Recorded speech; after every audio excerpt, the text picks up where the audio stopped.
నమస్తే. శ్రీ గురుభ్యో నమః. శ్రీమాత్రే నమః. ఆదిత్యాయ చ సోమాయ మంగళాయ బుధాయ గురు శుక్ర శనిభ్యే రాహవే కేతవే నమః. శ్రీమాత శ్రీ మహారాజ్ఞి శ్రీమత్ సింహాసనేశ్వరి చిరగ్నికుండ సంభూత దేవకార్య సముద్యత. అందరికీ శుభోదయం. ప్రతి మాసంలోనూ మాస ఫలాలు పక్ష ఫలాలు తెలుపుకుంటూ ఉన్నాం కదా. అదేవిధంగా అప్పుడప్పుడు గ్రహాలు మారుతూ ఉన్నప్పుడు ఈ గ్రహ సంచారాన్ని బట్టి ద్వాదశ రాశుల మీద ఎలాంటి ప్రభావం ఉంటుంది అన్నది కూడా చెప్పుకుంటూ ఉంటాం. అందులో భాగంగా మరి మే 1 నుండి గురుగ్రహం మారబోతుంది. గురుగ్రహం అంటే మనకు తెలుసు, చాలా పెద్ద గ్రహం. ఈ పెద్ద గ్రహం ఒక రాశి నుండి ఇంకొక రాశికి మారాలి అంటే దాదాపు 1 సంవత్సర కాలం మీద కొన్ని రోజులు పడుతుంది.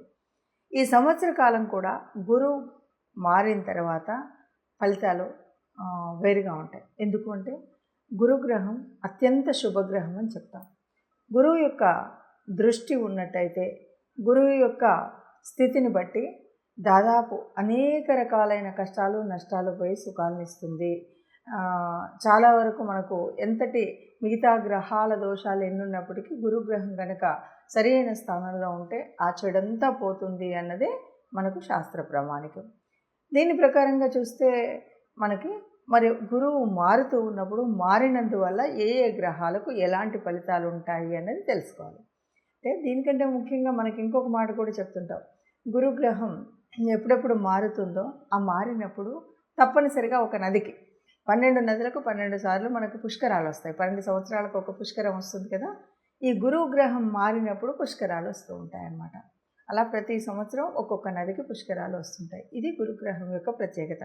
అంతేకాదు అనేక వేల చెడులు నష్టాలు కష్టాలు ఉన్నటువంటి వాటిని ఒక్క గురు దృష్టి ఉన్నట్టయితే ఇవన్నీ కూడా పొడగొడుతుంది అన్నటువంటిదే మనకు తెలిసిన విషయం. మరి ఇప్పుడు ద్వాదశ రాశుల వారికి ఎట్లా ఉందో చూద్దాం. ధనుసు రాశి. ధనుసు రాశి వారికి గురువు ఎక్కడున్నాడు అంటే 6లో ఉన్నాడు. ఇంతకు ధనుసు రాశికి రాస్యాధిపతి ఎవరు? గురువు. అంటే రాస్యాధిపతి అయినటువంటి గురువు 6లో ఉన్నాడు. ఆయన దృష్టి ఎక్కడుందంటే 10లో ఉంది, వ్యయభావం పైన ఉంది, రెంటిపైన ఉంది, అంటే ద్వితీయ భావం పైన ఉంది. రాశి నుండి 6వ భావంలో ఉన్నప్పుడు కొద్దిగా ఏంటంటే శత్రువులు 6వ స్థానం ఏంటి? శత్రుస్థానం, రోగస్థానం, రుణస్థానం అంటాం. అలాంటి స్థానంలో గురువు ఉంటే ఇవన్నీ కూడా తగ్గుతాయి. ఇంకొకటి అక్కడ ఉన్న ఆయన 6వ స్థానంలో వేరే ఆయన కాదు, ఈ రాశినాథుడు. కాబట్టి ఇలాంటి ఏదైతే శత్రు రోగ రుణ బాధలు ఉంటాయి ఇవన్నీ కూడా అంతగా వాటి ఎఫెక్ట్ను చూపెట్టవు, వాటి బాధలను చూపెట్టవు. ఇక అంతేనా అంటే 10వ స్థానం మీద గురువు దృష్టి ఉన్నది అంటే ఉద్యోగంలో ఉన్నతి ఉంటుంది. ఉద్యోగం లేని వారికి ఉద్యోగం వస్తుంది. అది కూడా ఉద్యోగ స్థానంలో పై అధికారుల చేత మంచి మెప్పు, సబార్డినేట్స్ తోటి ఒక గుర్తింపు, ఎప్పుడు కూడా ఉద్యోగం చేసేటువంటి స్థానంలో అంటే ఏ రకమైన మార్పు ఉన్నా ఇంకేదున్నా కూడా అన్నీ కూడా మంచి కోసం జరిగేటువంటి విధంగా ఉంటాయి. మంచి ఉద్యోగం పొందేటువంటిది ఉంటుంది. ఉద్యోగ స్థానంలో ఒక మంచి గుర్తింపు పొందేటువంటి స్థితి కనిపిస్తుంది. ఇక వ్యయభావంలో ఉండడం వల్ల కొద్దిగా అంత పాజిటివ్ లేకపోయినప్పటికీ ద్వితీయ స్థానంలో మీద ఉన్న దృష్టి వల్ల చక్కటి ఆర్థిక వ్యవస్థ ఉంటుంది. ఎందుకంటే ధనస్థానం కాబట్టి చక్కగా మనకు రావాల్సిన వసూళ్ళు అవుతాయి, రావాల్సినవి. అలాగే మనం సంపాదిస్తున్నట్టు సంపాదన ఒద్దిగ్గా ఉంటుంది. ఆర్థికంగా ఏ రకమైనటువంటి లోటు లేకుండా చక్కగా ఏది చేయాలన్నా ఎట్లా చేయాలన్నా ఆర్థిక వ్యవస్థ చక్కటి వృద్ధితో సమృద్ధిగా ఉంటుంది.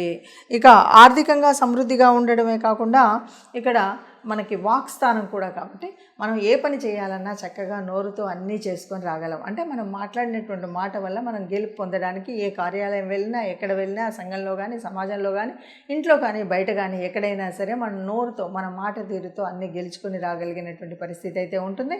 చక్కగా మాట తీరు బాగుంటుంది, ఆర్థికంగా బాగుంటుంది, ఉద్యోగ పరిస్థితి బాగుంటుంది. కొద్దిగా మనకి బాగాలేని పరిస్థితి ఏమిటి అంటే కాస్త ఆరోగ్య విషయంలో కొద్దిగా జాగ్రత్త తీసుకోవాలి. ఆరోగ్యాన్ని కనుక తీసుకోవాలి. అలాగే మనం ఎవరికి పడితే వాళ్ళు అప్పులు ఇచ్చేటప్పుడు ఇష్టం వచ్చినట్టు ఇవ్వడమో లేకపోతే ఎవరి దగ్గర తీసుకున్నప్పుడు కానీ అలాంటివి మాత్రం కొద్దిగా జాగ్రత్తగా తీసుకోవాలి.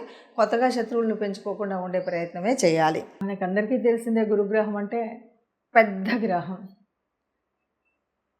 రాశి కాలం ఒక రాశి నుండి ఇంకొక రాశి మారడానికి సంవత్సరం మీద ఇంకా కొన్ని రోజులు పట్టేటువంటి గ్రహం ఏది ఉంది అంటే గురుగ్రహం.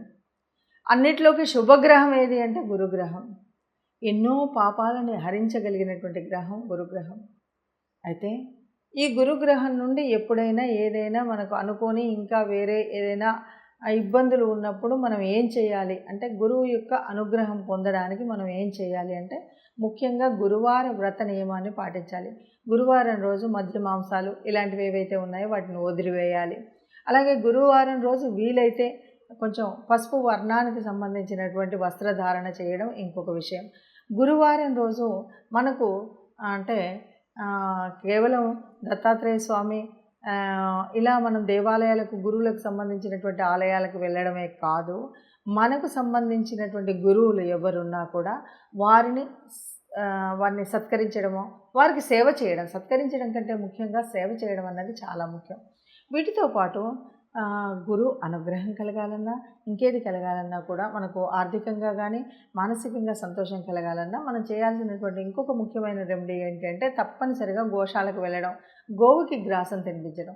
ఇది వీలైతే గురువారం చేయండి, లేదు అంటే మీకు ఇష్టం వచ్చిన రోజు ఏ రోజైనా చేయొచ్చు. ఇలా చేయడమే కాకుండా నవగ్రహాల దగ్గరికి వెళ్ళినప్పుడు గురుగ్రహ స్తోత్రాన్ని చదవడం కూడా మర్చిపోకుండా చేయండి.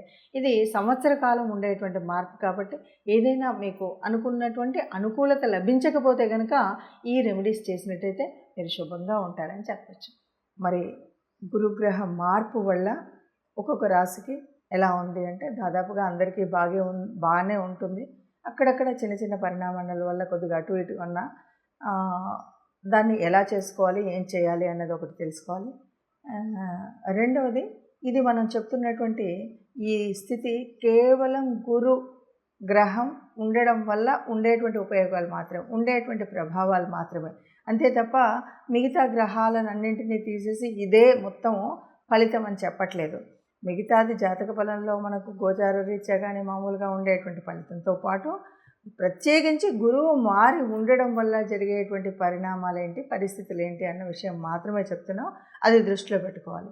ఇక ఎవరికైనా ఏదైనా అంటే కొంచెం చెడు ఉన్నప్పుడు కూడా అది చెడు అని అనుకోకండి. ఎందుకంటే కొన్నిసార్లు గురువు వల్ల వచ్చేటువంటి చాలా మంచి యోగాలు కూడా ఉన్నప్పుడు, లేదు జన్మజాతకంలో చాలా మంచి యోగాలు జరుగుతూ ఉన్నప్పుడు ఇది కూడా, ఈ చెడు కూడా కనిపించకపోవచ్చు. ఇది ఒకటి దృష్టిలో పెట్టుకోండి. ఇక ఎక్కడైనా ఎవరికైనా సరిగ్గా లేదు అంటే ఏం చేయాలి అంటే, ముఖ్యంగా గురువార వ్రతం. గురువు అంటే గురుతుల్యులు అయినటువంటి గురువులు అయినటువంటి దత్తాత్రేయులకు దత్తాత్రేయ స్వామి ఆలయానికి వెళ్ళడం, రాఘవేంద్ర స్వామి ఆలయానికి వెళ్ళడం, అక్కడ పూజలు చేయించడం. ఆ రోజు ప్రత్యేకించి మనం పసుపు రంగుకు సంబంధించినటువంటి వస్త్రాలను మనం ధరించడం. ఇంతేకాదు శనగపప్పుతో చేసినటువంటిది కానీ, శనగపప్పు కానీ ఎవరికైనా దానం చేయడం. ఇవన్నీ మనం ఎందుకు చేయాలి అంటే, దీనివల్ల మనకి గురువు యొక్క ప్రభావం ఏదైతే ఉందో అది మంచి ఫలితాన్ని ఇస్తుంది. అంతేకాకుండా ఎవరైనా సాధు సంతులు, గురుతుల్యులు, గురువులు, ఋషితుల్యులు అయినటువంటి కొందరు మహానుభావులు మనలోనే సమాజంలోనే ఉంటారు. అలాంటి వారికి ఏదో మనం వెళ్ళి వారికి నమస్కరించడం, లేకపోతే వారికి సేవ చేయడం, ఇలాంటిది ఏది చేసినా సరే గురుగ్రహం వల్ల వచ్చినటువంటి దోషాలన్నీ తొలగిపోయి మనం ఆనందంగా సుఖంగా ఉంటాం. ఆనందంగా సుఖంగా అందరూ ఉండాలన్నదే మన కాంక్ష. సర్వే జనా సుఖినో భవంతు. అందరూ ఆనందంగా ఉండాలి, అందులో మనం ఉండాలి. నమస్తే.